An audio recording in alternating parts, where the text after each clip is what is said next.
नमस्कार दोस्तों, मैं जयदीप द्विवेदी, लिसियम जीएस वर्ड में आपका स्वागत है। वीकली करंट अफेयर्स के अंतर्गत आज की इस क्लास में हम लोग 17 से 23 दिसंबर 2023 के करंट अफेयर्स से बनने वाले आपके प्रत्येक प्रतियोगी परीक्षा की दृष्टि से जो महत्वपूर्ण सवाल हैं उसका हम लोग अध्ययन करने वाले हैं। आइए प्रारंभ करते हैं वीकली करंट अफेयर्स में इस हफ्ते के महत्वपूर्ण प्रश्न। पहला सवाल है, विजय दिवस कब मनाया जाता है? ऑप्शन है 15 दिसंबर, 16 दिसंबर, 17 दिसंबर और 18 दिसंबर। इसका सही आंसर होगा 16 दिसंबर। 1971 में भारत पाकिस्तान के बीच में जो युद्ध हुआ था उसमें भारत विजयी हुआ था। 13 दिन तक ये लगातार युद्ध चला था, जिसमें पाकिस्तान सेना के जो सेना प्रमुख थे AK नियाजी, ये 93,000 सेनाओं के साथ आत्मसमर्पण कर दिए थे। तो इस जबरदस्त जीत के उपलक्ष्य में प्रत्येक 16 दिसंबर को विजय दिवस मनाया जाता है। इसका सही आंसर होगा 16 दिसंबर। अगला सवाल है, मिस इंडिया USA 2023 का ताज किसे पहनाया गया है? ऑप्शन है रिजुल मैनी, सलोनी राममोहन, ग्रीष्मा भट्ट और स्नेहा नाम्बियार। इसका सही आंसर होगा रिजुल मैनी। रिजुल मैनी को मिस इंडिया USA 2023 का ताज पहनाया गया है। इसी के साथ मिस टीन इंडिया जो मिला है ये सलोनी राममोहन को मिस टीन इंडिया, और मिसेज इंडिया का खिताब मिला है स्नेहा नाम्बियार। ये जो अतिरिक्त चीज़ें हम क्लास के दौरान बताते हैं, आप इसे इसी तरीके से नोट कर लीजिएगा। जैसे कि इसमें रिजुल मैनी को मिस इंडिया का ताज दिया गया है, मिस इंडिया USA 2023 का ताज दिया गया है। इसी प्रतियोगिता के दौरान सलोनी राममोहन को मिस टीन इंडिया, सलोनी राममोहन को मिस टीन इंडिया और स्नेहा नाम्बियार को मिसेज इंडिया का खिताब दिया गया है। इस क्वेश्चन का सही आंसर होगा रिजुल मैनी। अगला सवाल है कि केंद्रीय मंत्रिमंडल ने गुजरात के किस शहर को अंतर्राष्ट्रीय हवाई अड्डा घोषित करने की मंजूरी दे दी है? ऑप्शन है वडोदरा, राजकोट, सूरत और अहमदाबाद। इसका सही आंसर होगा सूरत।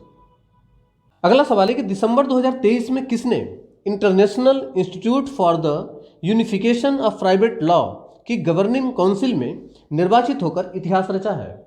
ऑप्शन है उमा शेखर, मीरा शंकर, अर्पिता घोष और अंजलि नाम्बियार। इसका सही आंसर होगा उमा शेखर। इसका सही आंसर होगा उमा शेखर, और यह इस पद पर बनने वाली पहली भारतीय महिला है। अगला सवाल है, ओला द्वारा प्रस्तुत भारत के पहले फुल स्टैक आर्टिफिशियल इंटेलिजेंस समाधान का क्या नाम है? ऑप्शन है जेमिनी, कृत्रिम AI, ग्रोक और GPT-4।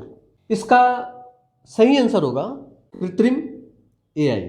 ओला के जो CEO हैं भाविश अग्रवाल, इनके द्वारा इसको लॉन्च किया गया था, और ये जो कृत्रिम AI है ये 20 भारतीय भाषाओं को समझने में सक्षम होगा। तो इसका सही आंसर होगा कृत्रिम AI। अगला सवाल है कि भारत में पहली बार जीवन रक्षक अस्थि मज्जा प्रत्यारोपण कहाँ आयोजित किया गया था? ऑप्शन है अंबाला कैंट, मेनन कैंट, दिल्ली कैंट और कानपुर कैंट। इसका सही आंसर होगा दिल्ली कैंट। भारतीय सेना अस्पताल के द्वारा दिल्ली कैंट में पहली बार जीवन रक्षा अस्थि मज्जा प्रत्यारोपण का आयोजन किया गया था। अगला सवाल है, अटल बिहारी वाजपेयी की स्मृति में 2 दिवसीय अटल स्वास्थ्य मेले का आयोजन कहाँ किया गया है? ऑप्शन है लखनऊ, नई दिल्ली, जयपुर, भोपाल। इसका सही आंसर होगा लखनऊ। अगला सवाल है, प्रधानमंत्री नरेंद्र मोदी ने काशी तमिल संगम 2023 का उद्घाटन कहाँ किया? ऑप्शन है वाराणसी, कन्याकुमारी, मदुरै और चेन्नई। इसका सही आंसर होगा वाराणसी। प्रधानमंत्री नरेंद्र मोदी का जो लोकसभा क्षेत्र है वो वाराणसी है, और यहीं पे काशी और तमिल संगम 2023 का उद्घाटन किया गया था। काशी उत्तर भारत का शैक्षणिक केंद्र है और तमिलनाडु दक्षिण भारत का शैक्षणिक केंद्र है। अगला सवाल है, विजय हजारे ट्रॉफी 2023 के फाइनल में राजस्थान के खिलाफ कौन सी टीम विजयी हुई? ऑप्शन है मुंबई, बेंगलुरु, हरियाणा और दिल्ली। इसका सही आंसर होगा हरियाणा। विजय हजारे ट्रॉफी 2023 का जो फाइनल हुआ था ये राजस्थान और हरियाणा के बीच में हुआ था, जिसमें हरियाणा की जीत हुई थी। अगला सवाल है कि दिसंबर 2023 में मेडन सीनियर नेशनल स्कूनर का खिताब किसने जीता? ऑप्शन है सौरभ कोठारी, पंकज अडवाणी, मोहम्मद हुसैन खान और आदित्य मेहता। इसका सही आंसर होगा सौरभ कोठारी। सौरभ कोठारी ने दिसंबर 2023 में मेडन सीनियर नेशनल स्कूनर का खिताब जीता है। अगला सवाल है, टेनिस प्रीमियम लीग टीपीएल 2023 के 5वें संस्करण का फाइनल मैच किसने जीता है? ऑप्शन है Punjab Patriots, Bengaluru SG Mavericks, Delhi बित्री ब्रिगेड और बंगाल विजार्ड। इसका सही आंसर होगा बेंगलुरु। बेंगलुरु एसजी मैवरिक्स और बंगाल विजार्ड के बीच में टेनिस प्रीमियम लीग 2023 के 5वें संस्करण का फाइनल मैच हुआ था, जिसमें बेंगलुरु एसजी मैवरिक्स ने जीत दर्ज की थी। अगला सवाल है, भारत में नए इजरायली राजदूत के रूप में किसे नियुक्त किया गया है? ऑप्शन है Reuven Azar, Avigdor Lieberman, Naftali Bennett और बेंजामिन नेतन्याहू। इसका सही आंसर होगा Reuven Azar. Reuven Azar Sri Lanka और भूटान में अनिवासी राजदूत के रूप में कार्य करेंगे। यह अर्जेंटीना के मूल निवासी हैं, अर्थात इनका जो मूल निवास है वो अर्जेंटीना रहा था, वर्तमान में ये इजराइल में रहते हैं। अगला सवाल है कि राष्ट्रीय अपराध रिकॉर्ड ब्यूरो एनसीआरबी 2022 के जारी आंकड़ों के अनुसार खाद्य मिलावट के मामले में किस भारतीय शहर को पहला स्थान दिया गया है? ऑप्शन है हैदराबाद, कोलकाता, चेन्नई और मुंबई। इसका सही आंसर होगा हैदराबाद। अगला सवाल है, दिसंबर 2023 में छत्तीसगढ़ के विधानसभा अध्यक्ष के रूप में किसे नियुक्त किया गया है? ऑप्शन है रमन सिंह, अरुण साय, चरणदास महंत और विष्णुदेव साय। इसका सही आंसर होगा रमन सिंह। रमन सिंह को छत्तीसगढ़ विधानसभा का अध्यक्ष के रूप में नियुक्त किया गया है। ये पहले छत्तीसगढ़ के पूर्व मुख्यमंत्री भी रह चुके हैं। अगला सवाल है, क्रिकेट अंडर 19 एशिया कप 2023 में कौन विजयी रहा? ऑप्शन है भारत, पाकिस्तान, बांग्लादेश और संयुक्त अरब अमीरात। इसका सही आंसर होगा Bangladesh. Cricket under 19 Asia cup 2023 का जो फाइनल हुआ था ये बांग्लादेश और संयुक्त अरब अमीरात के बीच हुआ था। संयुक्त अरब अमीरात इसमें हार गया था और बांग्लादेश को ये कप मिला था। अगला सवाल है कि आईपीएल 2024 की नीलामी में सबसे महंगे खिलाड़ी का रिकॉर्ड किसने तोड़ा है? ऑप्शन है पैट कमिंग्स, कुमार कुसाग्र और मिचेल स्टार्क और सुशांत मिश्रा। इसका सही आंसर होगा मिचेल स्टार्क। मिचेल स्टार्क को 24.75 करोड़ रुपए में कोलकाता नाइट राइडर्स के द्वारा खरीदा गया है। तो इसका सही आंसर होगा मिचेल स्टार्क, जो कि ऑस्ट्रेलिया के तेज गेंदबाज हैं। अगला सवाल है कि कौन सा राज्य भारत की दूसरी सबसे बड़ी अर्थव्यवस्था के रूप में उभरी है? ऑप्शन है तमिलनाडु, गुजरात, महाराष्ट्र और उत्तर प्रदेश। इसका सही आंसर होगा उत्तर प्रदेश। उत्तर प्रदेश भारत की दूसरी सबसे बड़ी अर्थव्यवस्था है। भारत की सबसे बड़ी अर्थव्यवस्था राज्यों में महाराष्ट्र की है। भारत के जीडीपी में महाराष्ट्र की जो हिस्सेदारी है वो 15.7% की है और उत्तर प्रदेश की जो जीडीपी में हिस्सेदारी है वो 9.2% की है। तो 9.2% के साथ उत्तर प्रदेश दूसरे स्थान पर तथा महाराष्ट्र जो है वो पहले स्थान पर आता है। तो इसका सही आंसर होगा उत्तर प्रदेश। अगला सवाल है कि नीति आयोग के कृषि विपणन और किसान अनुकूल सुधार सूचकांक में किस भारतीय राज्य ने शीर्ष स्थान हासिल किया है? ऑप्शन है कर्नाटक, आंध्र प्रदेश, उत्तर प्रदेश और तमिलनाडु। इसका सही आंसर होगा आंध्र प्रदेश। अगला सवाल है, खेलो इंडिया पैरा गेम्स में किस राज्य ने सर्वाधिक पदक हासिल किए हैं? ऑप्शन है हरियाणा, कर्नाटक, आंध्र प्रदेश और उत्तर प्रदेश। इसका सही आंसर होगा हरियाणा।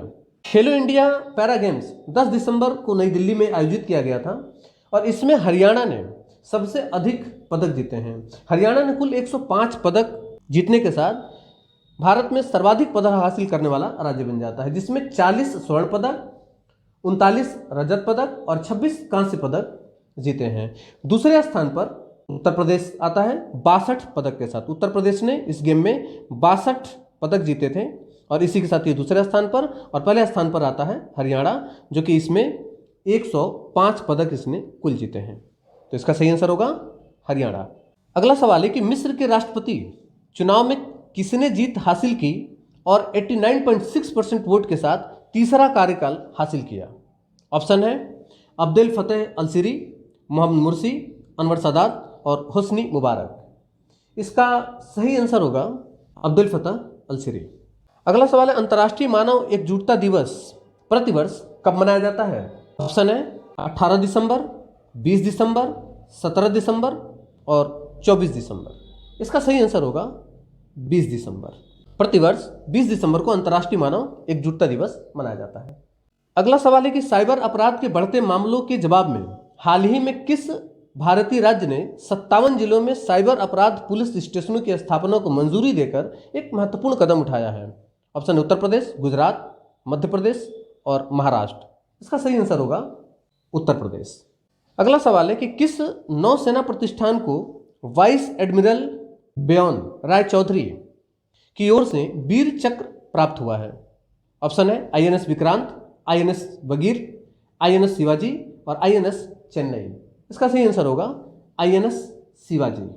अगला सवाल है, किस भारतीय बंदरगाह ने अपने इतिहास में सबसे कम समय में 100 million metric ton cargo handling हासिल करके नया रिकॉर्ड बनाया है? ऑप्शन है कोलकाता बंदरगाह, पारादीप बंदरगाह, मुंबई बंदरगाह और चेन्नई बंदरगाह।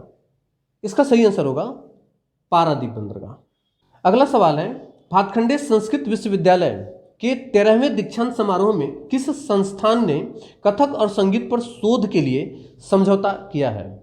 ऑप्शन है IIT Delhi, IIT Lucknow, IIT Kanpur और IIT बॉम्बे। इसका सही आंसर होगा IIT लखनऊ। अगला सवाल है, किस बैंक ने NESL प्लेटफॉर्म पर इलेक्ट्रॉनिक बैंक गारंटी उत्पाद पेश किया है? ऑप्शन है IDBI bank, RBL bank, ICICI bank, axis bank. इसका सही आंसर होगा RBL बैंक। इसकी स्थापना 1943 में किया गया था। RBL बैंक का पूरा नाम है रत्नाकर बैंक लिमिटेड। इसका पूरा नाम है रत्नाकर बैंक लिमिटेड। अगला सवाल है, हरियाणा के कुरुक्षेत्र में अंतर्राष्ट्रीय गीता महोत्सव 2023 का उद्घाटन किसने किया? ऑप्शन है बंडारू दत्तात्रेय, नरेंद्र मोदी, हेमंत बिस्वा शर्मा और मनोहर लाल खट्टर। इसका सही आंसर होगा बंडारू दत्तात्रेय। अगला सवाल है कि महानदी कोलफील्ड लिमिटेड के अध्यक्ष सह प्रबंध निदेशक के रूप में किसे नियुक्त किया गया है? ऑप्शन है पुष्प कुमार जोशी, अनंत कन्हारे, उदय ए कावले और जी कृष्ण कुमार। इसका सही आंसर होगा उदय ए कावले। उदय ए कावले को महानदी कोलफील्ड लिमिटेड के अध्यक्ष सह प्रबंधक निदेशक के रूप में नियुक्त किया गया है। अगला सवाल है, किस फार्मा कंपनी ने हाल ही में CII के शीर्ष 50 इनोवेटिव कंपनियों में स्थान हासिल किया है? ऑप्शन है एवार्ड, एप्सन फार्मा केयर, ग्लूफार्मा और कैडिला फार्मास्यूटिकल्स। इसका सही आंसर होगा कैडिला फार्मास्यूटिकल्स। अगला सवाल है कि दिसंबर 2023 में एक green sustainable growth agenda for the global economy शीर्षक से G20 रिपोर्ट किसने लॉन्च की? ऑप्शन है श्री अजय सेठ, श्री अमित कांत, श्री भूपेंद्र यादव और श्री सुमन बेरी।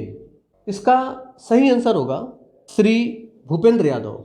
इस रिपोर्ट में जलवायु परिवर्तन को संबोधित करने और आर्थिक विकास को बढ़ावा देने पर ध्यान दिया गया है। इस रिपोर्ट को श्री भूपेंद्र यादव ने प्रस्तुत किया था। अगला सवाल है, national high speed rail corporation limited के निदेशक के रूप में किसे नियुक्त किया गया है? ऑप्शन है अरुण कुमार सिंह, प्रमिला जायसवाल, प्रमोद शर्मा और शशि शंकर। इसका सही आंसर होगा प्रमोद शर्मा।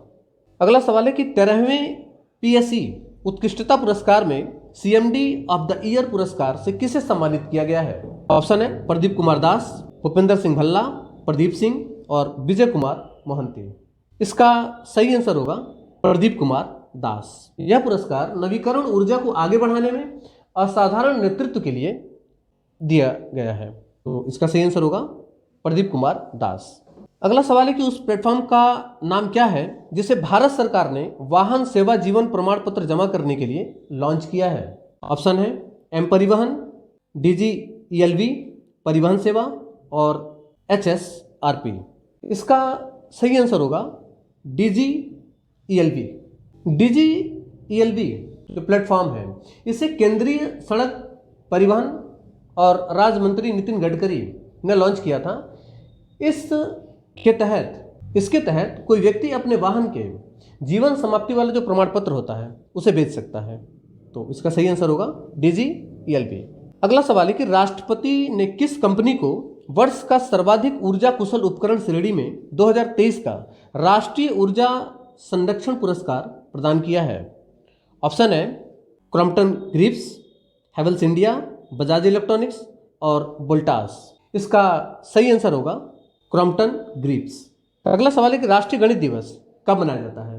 ऑप्शन है 19 दिसंबर, 20 दिसंबर, 21 दिसंबर और 22 दिसंबर। इसका सही आंसर होगा 22 दिसंबर। प्रतिवर्ष 22 दिसंबर को भारत के महान गणितज्ञ रामानुजन के जन्मदिन के उपलक्ष्य में इसे मनाया जाता है 22 दिसंबर को। सही आंसर होगा 22 दिसंबर। अगला सवाल है कि भारतीय कुश्ती महासंघ के प्रमुख के रूप में किसे नियुक्त किया गया है? ऑप्शन है ब्रजभूषण, संजय सिंह, अनीता शरण और प्रेमचंद लोचब। इसका सही आंसर होगा संजय सिंह। संजय सिंह को भारतीय कुश्ती महासंघ के प्रमुख के रूप में नियुक्त किया गया है। अगला सवाल है किस भारतीय राज्य ने सौर पार्क और अल्ट्रा मेगा सौर ऊर्जा परियोजनाओं का विकास योजना के तहत उच्च क्षमताओं को तैनात करने में महत्वपूर्ण प्रगति की है? ऑप्शन है गुजरात, तमिलनाडु, राजस्थान और कर्नाटक। इसका सही आंसर होगा राजस्थान।